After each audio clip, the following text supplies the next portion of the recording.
kulanti wanaagsan mar kale daawadayaal waa mar kale iyo barnaamijkeeni waa qaybtii labaad ee wararka dunida iyo dabcan wararkii ugu doorka roona ee markaasi dhinaca caalamka ciidamada dalkaasi Turkiga ayaa si weyn u sii wada duqeynta iyo howlgalka culus ee ka wadaan deegaano kamid ah dalkaasi Syria.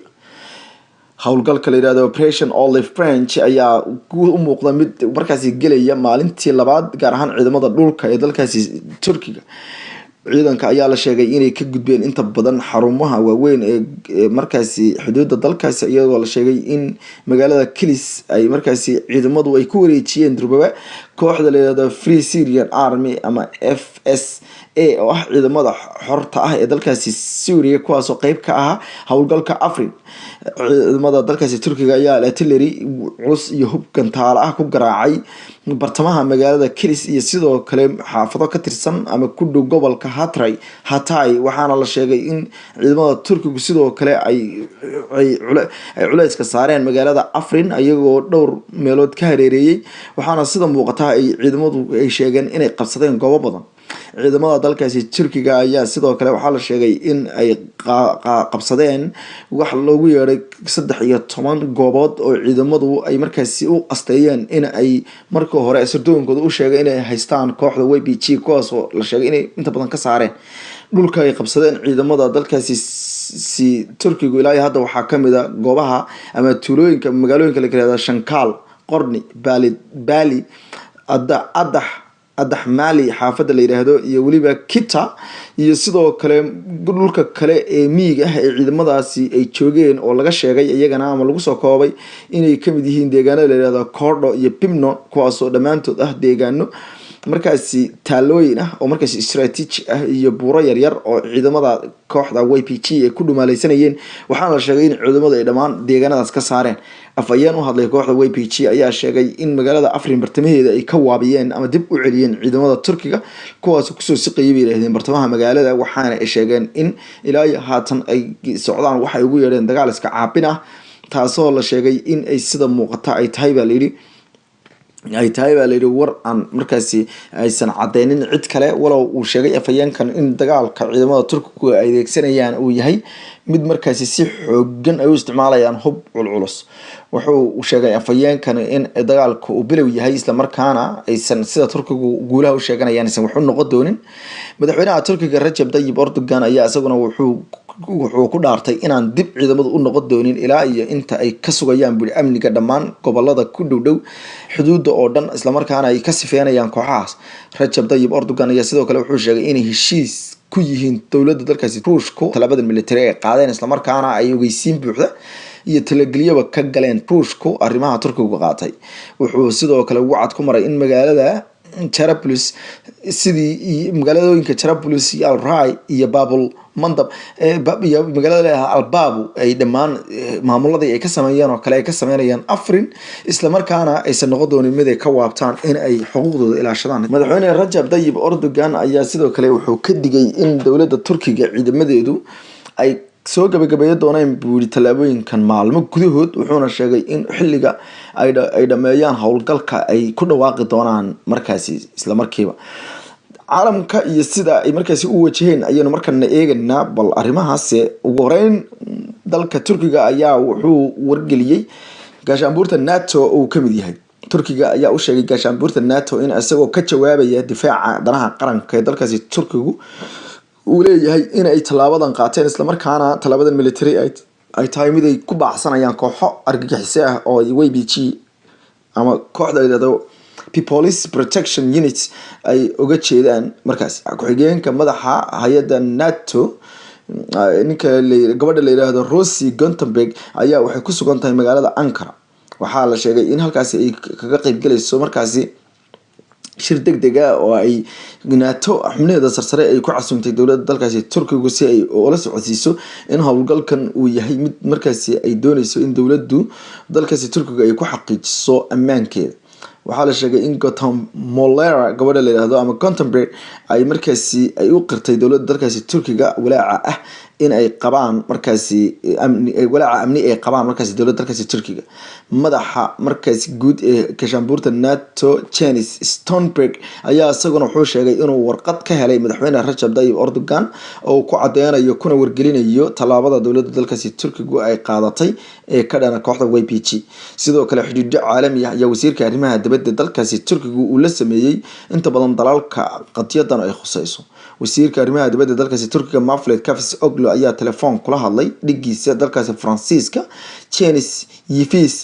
Le Drian wuxuuna ogeysiyay talaabada military ee dowladda dalkaasi Turkiga ay Afrika qaadatay sidoo kalena wasaaradda arrimaha dibadda dalkaasi Turkiga ayaa shir u qabatay daneeyayaasha dalalkan gaar ahaan dalalka Carabeed qaarkood ay kamid yihiin Lebanon, Jordan, Iraq, Qatar, Kuwait iyo Saudi Arabia waxaana dhamaantood lagu casuumay wargelin buuxda iyadoo oo dalalka la casuumay oo dhan loo sheegay in ay yihiin balay talaabooyinka ay dowladda dalkaasi Turkiga qaadatay mid istifaacid iyo ilaalinta danaha qaranka waxaa la sheegay in dalalka badankoodu ay wada taageereen isla markaana talaabada ay soo dhaweeyeen dalalka Lebanon, Jordan, Iraq, Qatar, Kuwait ayaa si isku mid ah u soo dhaweeyay talaabada halka Saudi Arabia aan la sheegin waxa ay arinta ka yeeleen balse inta badan dalalka oo dhan ayaa Turkiga ugu sacabtumay talaabada ay ka qaadeen kooxdaas isla markaan ay ku ergedeen dowladda dalkaasi Turkiga sidoo kale waxay u yeedhay saraakiisha sarsare ee diblomaasiyiinta ee ka jooga dalalka Ruushka Mareykanka, China, Faransiiska, Britain iyo waliba dalal kale iyagoo ku wargeliyay markaasi sida ay dowladda dalkaasi u doonayso inay talaabada military ay u noqoto mid ammaanka qaranka ee Turkiga loo sugo isla markaana aysan cidna u weydiisan doonin inay u hesho ogolaansho difaacidda danaha qaranka ee dalkaasi Turkiga wasiirka arrimaha dibadda dalkaasi Iran Mohammed Javad Zarif ayaa ka hadlay qadiyada wuxuuna ku tilmaamay talaabada Turkiga qaatay mid isdifaacid ah wuxuuna ugu baaqay ciidamada Turkiga inay sida ugu dhaqsaha badan soo gabagabeeyaan talaabada military una yareeyaan khasaare kasta oo dadka gaara Mr. Mohammed Javad ayaa wuxuu sheegay inuu fahansan yahay in talaabada Turkiga ay noqon doonto mid mas'uuliyad ah isla markaana wuxuu sheegay in ay og yihiin in Turkiga in badan uu ugu baaqayay Mareykanka inay joojiyaan faragelinta noocaas oo kale ah ee ku hayaan Syria taasoo ay ka caraysay Turkiga wuxuuna sheegay in ciidamada Turkiga laga naawilayo inay sida ugu dhaqsaha badan cagta u mariyaan kooxda YPG isla markaana u dhowraan buuri xuquuqda dadka reer Syria ee dulman wuxuuna sheegay in ay ka doonayaan dowladda dalkaasi Turkiga in ay sida ugu dhaqsaha badan ugu suuragalsan talaabada military usoo afmeerto si loogu gacan banaanaado in la sii wado bay yiraahdeen dib u heshiisiinta qaran ee dalkaasi laga wado dalka Mareykanka wasiirka arrimaha difaaca ee dalkaasi James Mattis oo u safarsan dalalka Asia ayaa wuxuu sheegay in Mareykanku ugu baaqayo Turkiga inay isxakameeyaan wuxuu sheegay in talaabada military dalkaasi Syria ay ciidamada Turkiga ay ka bilaabeen ay tahay bay yiraahdeen mid la ogeysiyay haday yihiin Mareykanka balse wuxuu sheegay in Mareykanku uu si dhow arinta ula socod doono wuxuuna sheegay in laga rabo dowladda dalkaasi Turkiga in aysan isticmaalin awood xad dhaaf ah wuxuuna sheegay in ay sidoo kale doonayaan buuri haday yihiin Mareykanka inay u cadeeyaan Turkiga inaysan khatar ku ahayn ayuu yiri ammaanka qaranka dowladda dalkaasi Mareykanka talaabooyinka ay ka wado dalkaasi Syria afayeenka wasaaradda arrimaha dibadda dalkaasi Mareykanka Heather Nauert ayaa cadeysay in wasiirka arrimaha dibadda dalkaasi Turkiga iyo xogayaha arrimaha dibadda Mareykanka Rex Tillerson ay khadka telefoonka ku wada xiriireen isla markaana qadiyada ay ka wada hadleen waxayna sheegtay in Mareykanka uu sheegay Turkiga inay dhimaan ama yareeyaan buuri bay tiri dhibaato kasta oo dadka gaari karta isla markaana laga fogaado bay tiri in dadka shacabka ah ay dhibaato xoogan gaadho waxayna sheegeen in dowladda dalkaasi Turkiga ay ka dhageysteen cabashadeeda waxa haba yaraatay aysan Heather Nauert aysan muujin in Turkiga ay ugu baaqeen inay dagaalka joojiyaan balse isxakameyn ayaa lagu soo koobay waxaana xogayaha difaaca Mareykanka uu sheegay in ay sii wadi doonaan wada shaqeynta ay Turkiga la leeyihiin wuxuuna sheegay in dowladda dalkaasi Turkiga ay si waafiya uga dhaadhicisay howlgalka ka hor intaysan bilaaban halka nagala socotaan daawadayaal waa wararkii ugu dambeeyay dunida wali waxaan dhex maranaa warbixinihii intaynan qodobkaasi ka bixin Jim Mattis hadalkiisan uu sheegay ayaa waxay ka muuqataa in sida muuqata ay Turkigu uu runtii Mareykanka arrinta la socodsiiyay isla markaana uu Turkigu uusan cidnaba uusan u joojin kolka ay noqotay inuu dagaal qaado sida muuqatana Jim Mattis wuxuu sheegayaa in hadalkiisa uu daba dhigay ama hadalkiisa uu ku qeexay in Turkigu uu xaq u leeyahay ama sharciyan uu u leeyahay in uu qabo ama qaato buu yidhi markaasi walaac dhinaca ammaanka wuxuuna sheegay in NATO runtii ay iyaduna ay ka wada hadli doonto arrintan wuxuuna haba yaraatee uusan soo hadal qaadin in haba yaraatee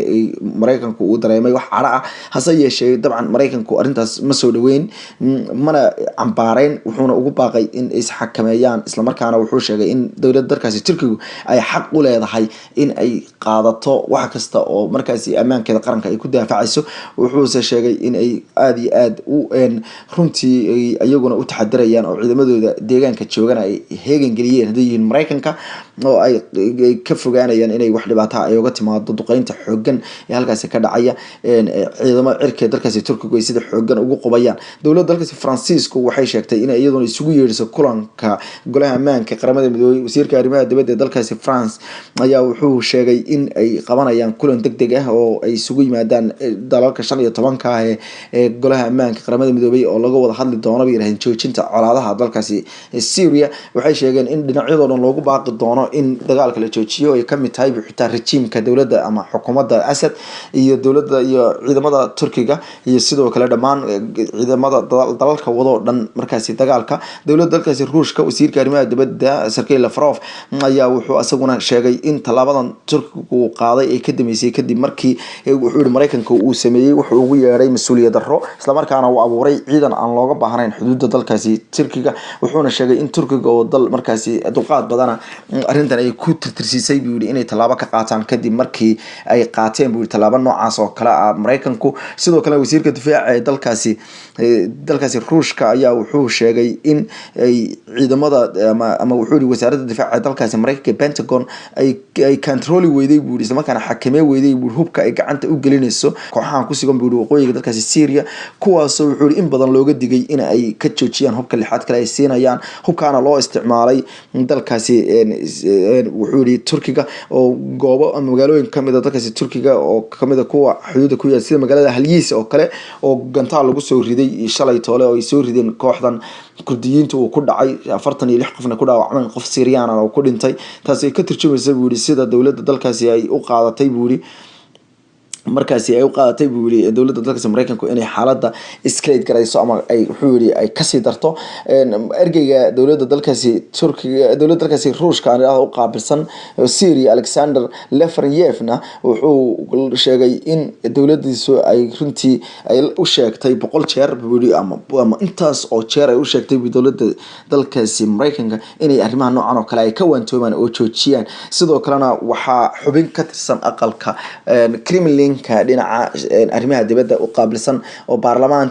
xubin baarlamaana uu sheegay in ayaguna qadiyadan qaramada midoobay ama golaha ammaanka ay horgeynayaan Ruushka iyo Faransiisku labadan qaraar ay golaha ammaanka horgeynayaan waxay ku kala duwanaanayaan Faransiisku wuxuu rabaa in dhammaan dhinacyadooda loogu baaqo inay xabadda joojiyaan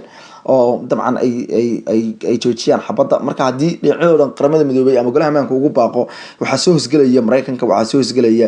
Ruushka waxa soo hosgalaya Turkiga waxa soo hosgalaya kooxahan isdilayay Syriyiinta ama dawladda ha noqdeen ama koox mucaarad ka noqdeen balse Ruushka wuxuu doonayaa kaliya sida xubinta baarlamaanku ay sheegayso in dhinacyada qaarkood ay dagaalka loogu baaqo inay joojiyaan taasoo ka turjumaysa xataa in mararka qaarkood ay Ruushka hadaladiisa iska hor imaanayaan daawadayaal wayna socon doonaa wararka qaybaha kale iyo sida ay wax u dhacaan wayna socon doonaa ilaa haatan dagaalku si xoogan ayuu u soconayaa ciidamada Turkiguna duqeyn aan kala go'ol ahayn iyo siqitaan xagga dhulka ay sameynayaan deegaanada faraha badan way qabsadeen deegaano badan oo kalena way u hareen magaalada Afrin gabi ahaanba ciidamada Turkiga haatan gacanta kuma wada dhigin laakiin qaybo kamid ah ayay galeen xaafado kamid ah waynu la socon doonaa insha Allah wararka ugu dambeeya idinkuna falanqeynta iyo faafinta wararka iyo sheergareynta iyo dabcan in aad la wadaagtaan ummadda kale ee Soomaaliyeed si ay u gaarsiino wararka wala socon doontaan amaanaha la inta saarkii